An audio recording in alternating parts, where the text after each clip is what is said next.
హనుమంతుడు అంజనాదేవి మరియు కేసరి కుమారుడు. వాయుదేవుని ఆశీర్వాదంతో పుట్టినందుకే అందరూ ఆయనను వాయుపుత్రుడు అని పిలిచేవారు.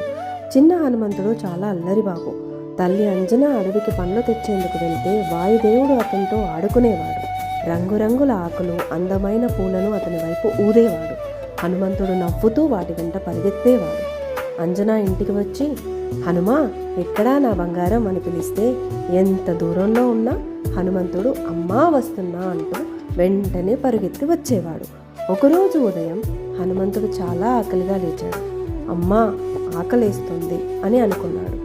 కానీ అమ్మ ఇంట్లో లేదు. అప్పుడే ఆకాశంలో ఎర్రగా మెరుస్తున్న సూర్యుని చూశాడు. వావ్, ఎంత పెద్ద పండు, అది నాకు కావాలి అన్నాడు. అంతే, కొండపైకెక్కి గాల్లో ఎగిరిపోయాడు.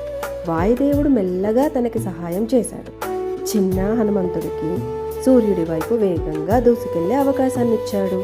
సూర్యుడు భయపడి, అయ్యో, ఈ చిన్నోడు నన్ను తినేస్తాడేమో అన్నాడు. వెంటనే దేవేంద్రుడు తన ఏనుగు ఐరావతంపై వచ్చాడు. హనుమంతుడికి ఆ ఏనుగు ఆటబొమ్మలా కనిపించింది. అయ్యో, ఎంత బాగుంది అంటూ దానివైపు దూకాడు. దేవేంద్రుడు కోపంగా వజ్రాయుధాన్ని ప్రయోగించాడు. చిన్న హనుమంతుడు కింద పడిపోయాడు. ఇది చూసిన వాయుదేవుడు చాలా బాధపడ్డాడు. అతన్ని తీసుకుని ఒక గుహలోకి వెళ్ళిపోయాడు. వాయుదేవుడు కోపంగా గాలి ఆపేశాడు. అందరికీ ఊపిరి తీసుకోవడం కష్టమైంది. దేవతలు భయపడి వచ్చి, వాయుదేవా, నీ కుమారుడు చాలా గొప్పవాడు, దయచేసి కోపం వదిలేయండి అని ప్రార్థించారు. వారు హనుమంతుడిని ఆశీర్వదించారు. వాయుదేవుడు సంతోషించి బయటికి వచ్చాడు. గాలి మళ్ళీ వీచింది.